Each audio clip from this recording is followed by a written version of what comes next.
Hey everyone, welcome back to BrickVault. This is Mike and welcome to your weekly Top 10 MOCs episode where we showcase all the coolest LEGO creations we found on the internet throughout the week. Also, make sure to stick around to the end of the episode, don't skip ahead, just watch everything because we do showcase fan MOCs you guys submitted after the last week's episode. If you wanna submit a fan MOC for the next episode, there's a link in the description below with everything you need. Also, don't forget to check out our web store at www.brickvault.toys where you can buy awesome MOC instructions to support the channel. The latest addition is the bundle of construction vehicles, minifigure scale from Thietmeier MOCs, all real-life vehicles, which are very cool in LEGO and highly accurate, so check that out at the link in the description below. Number 10 this week is FOXduFutur, coming in hot or cold because of the water with a perfect dive, that's the title of the MOC, and just creativity at its finest. I always like to include a MOC that's kind of simple in design but somehow captures your attention. This one is basically a cube with a light next to it. You can see the picture how he kind of did it. It's pretty cool, simple production, but the way he attached the minifig with clear bricks to showcase kind of the flow of water as the minifig jumps into and hits the water, starts to dive in, it looks really cool. It's all kind of vertically attached. He did two versions of this build, so there is a first one that's kind of different and the last one called the second dive that is much better in my opinion, especially the light works even better here. There's just some detail at the bottom of this deep pool with some sort of a vent for the water to go through, and that's pretty much it. Just commending the actual amazing use of pieces here and use of perspective and use of light. Number 9 goes to Eero Okkonen, who was featured just 2 episodes ago in the number 1 spot. This one is called Where the Falling Tears Reach the Sky. Definitely a Bionicle-esque build. Love the contrast and the quality of that picture, possibly that's why it captured my attention. The candles in the front are really adding to the overall aesthetic of the display. The creature here kind of gives a lot of great contrast with that orange and gunmetal colors for the internal parts of the body. And this is to the BioCup 2024 submission, and the class for this character is Monk. So you can see some sort of staff, some really cool saw blade elements on that staff top handle, and all these Bionicle masks in the back, plus some of the rims and curvature pieces are adding to the overall scene. Pretty cool. You can see something like that in some sort of like a fantasy build, a location. Again, I get some of the Elden Ring vibes for some reason, maybe like a boss in Elden Ring or something like that. Very cool. I always love this creator for using absolute best of pieces and shapes to achieve the desired effect. Number 8 is very cool. Legonerdphotos, also a creator we featured in the past, comes in with Light in the Darkness. Not sure what I get from this, maybe some Hollow Knight. It's like a roguelike game that is very difficult actually to play, but the aesthetics are kind of like that. It is a simple MOC, on that picture that is, with some simple use of pieces at that pedal. They're kind of looking at the map to find some treasure. Excellent just use of pieces all around. But there's this next picture with some sort of a Luminary of Elistri, Cleric of Twilight creature, I think, that guides. Or maybe it's just a cleric from the same actually theme BioCup round 2 that's leading the party of these smaller creatures somewhere and perhaps providing some sort of like a magical dome in a dark forest at night. That is of course an edited picture. Love the eyes kind of poking through like with the visual effect. But just the scene building here and the lore building, the kind of story building is really excellent. Use of pieces on the big guy is also quite frankly amazing. Love the use of these longer plastic elements for the robe, just covering the whole body. Purple elements to get some extra details here and there, especially the horns with the wings at the top. All around just pleasant to look at.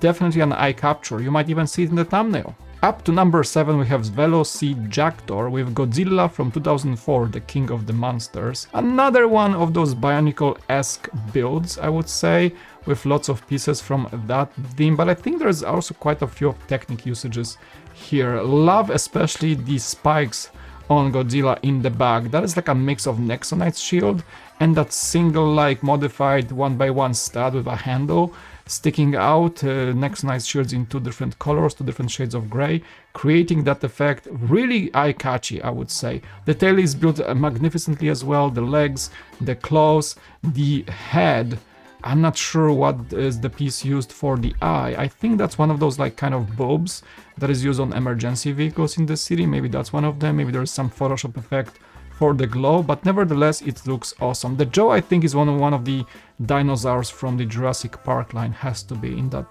black color. Overall, very organic look, a nice homage to the King of Monsters. Number 6 is probably one of my favorites in this lineup, DOGOD brick design, nice name, fitting the theme, the MOC of course. The creator also was featured in that weird chameleon theme in the last episode. This time we have a MOC called Fetch. And that's, I guess, a golden retriever. Can be another dog as well. Not sure which breed is that, but I would like to say it's maybe like a terrier, maybe like maybe a smaller dog. Maybe it's like too small for a golden retriever. Nevertheless, the motion here captured is tremendous.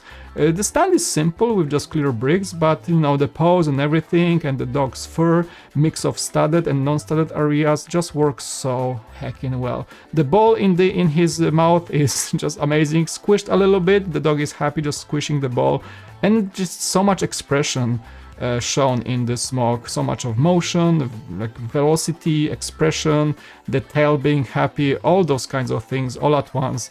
Amazing. This is not the only animal in this lineup, so keep watching, stay tuned. Thanks for that one, DOGOD brick design, excellent build as always. Number 5 is also like a favorite of mine in this lineup because it's so funny. The minion head just does it for me. I don't know, I was just laughing so hard looking at this. Maxx Davidson with the title, I'm truly sorry about this one. Well, don't be sorry, it's excellent. A jacked up minion. I mean, where do you even start? The head is amazing with like the kind of quirky smile expression. The bananas for the six-pack. Chef's kiss, love it. And just the banana peels at the bottom. A fairly new piece introduced, I think, just recently in Animal Crossing sets or Mario, I think Donkey Kong as well. Just excellent. The boots with the tires, what a nice touch. And just the dude just like working out, and I mean, simple design. What I look for a MOC usually is that kind of a simplicity that strikes with great effect, and it's just amazing. And it's just, you know, the contrast, because the minions are not usually the guys to be kind of like super, you know, jacked up and puffy and all that, but this is kind of like a contrast to that. So, and the build is amazing, and the pauldron pieces for the chest, everything is just spot on. Well done, Max. I really love this one. Number 4 is very cool. It's not one MOC, but 7, and it's called D7, I think that's the collective name. This is coming from Rick Brickham, and we have 7 nostalgic builds that strike me right there in the right spot in my heart. I didn't have all of these sets, of course, but I mean, we were blessed with the Eldorado Fortress remake from Lego, so there's a micro version for this, the castle, the ship, the temple design, one of the classic space cruisers as well. My absolute fan favorite ever set, my thing that I love for the most like of my life as Lego fan is the M-Tron Megacore Magnetizer, and the fourth from the Western lineup is incredible as well. What a collection. Well, heckin' done. Collectively, I commend you with a big applause right here. I mean, Lego should just take this, and you know, like how they used to do this gift with purchase with like a few of the old designs in this micro scale. Can we have that please as like $10-15 things to purchase? I would go and buy in an instant, at least for the Megacore Magnetizer. Well done, Rick. Number 3 is from Thomas Jenkins, who also has designs in our own web store at brickvault.toys. Go check him out. Excellent designer, but yeah, he strikes some awesome things outside of the store as well. This is Bonsai, which is, I mean, the piece usage here is just off the charts. Dewback pieces for the base, Hulk fist pieces as well to capture that root in there. It's only one picture, so you kind of have to be doing some guessing. I think there's just like helmets and whatnot. Overall, that base is excellently done. You know, the top is just like those larger tree pieces with the lots of these green leaf pieces as well, but the base is what captured my attention a lot. I really want to see how it was designed, but you know, he never really shows the intricate details of his build, so you only see that one single perspective and you have to be guessing how he did it, and it's just mesmerizing and amazing. Love it. And just an honorable mention from him as well in the same spot, because I couldn't decide which one is better, honestly. The Cloud Surfer from Thomas Jenkins as well. Well, with surfboard pieces for the engines and elements of the wings. Simple cockpit design. I think that's an A-wing cockpit, has to be, and that kind of like half dome piece on the front. Well, heckin' done. I mean, when I see a good spaceship with just excellent shaping and curves and angles, but using maybe a handful of pieces, honestly, to great effect, this is it. And that's why I think Thomas Jenkins deserves spot number 3. Number 2 goes to an artist. I would like to say more of an artist than a Lego builder. It's amazing. Check out the Flickr account. It's just incredible. Mihai, Marius, Michu with the Garden of the Goddess. And that is a diorama. I want to say a mosaic, but no, that is a 3D diorama with so many things to even discuss. Let me just show you the concept art, concept sketch that he did like 2 years ago on April 2022 with the concept of this, and it took probably 2 years to finalize it in Lego bricks. That is an artist that uses sketch or concept art and then finalize the designs, the artwork in Lego, and that is what's amazing about it. If you go to the left, there is the goddess with the 3 orbs, the black orbs at the top, that is featured in many of his works in the past, so it's kind of immortalized here in Lego.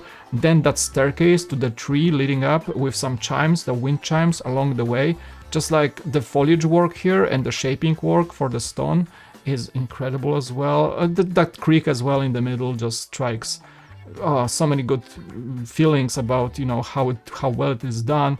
All the foliage around, the natural look of the terrain, the grassy terrain. Then we have somewhat humanoid robot or a creature of humanoid shapes, and something that looks like a horse, but not a horse, probably more like a creature in there, with also a lot of organic details, and this kind of half face, stone face that reminds you maybe of the Easter Island or something like that.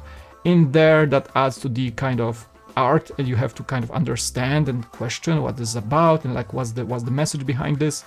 I mean, I just love looking at it, just scrolling slowly through that beautiful picture of this MOC, and I can talk about it for probably the next hour, but I will just say it's the Lego art at its finest. And number 1 goes to a MOC that made me smile. I don't know, I don't even like cats that much, but Miscellanabuilds comes with ground control to Major Tomcat. I love the song, but I love the title of the MOC even better. When I saw this, I was like, oh my god, this is absolutely adorable. And I'm a dog guy, okay? I like dogs more than cats, but the title, the presentation was just something that was worthy of even thumbnail or definitely number 1 spot. Well, where do we start? The cat it doesn't even have a helmet, it's just a graphic on top of the head, doesn't matter, because the head is so carefully crafted.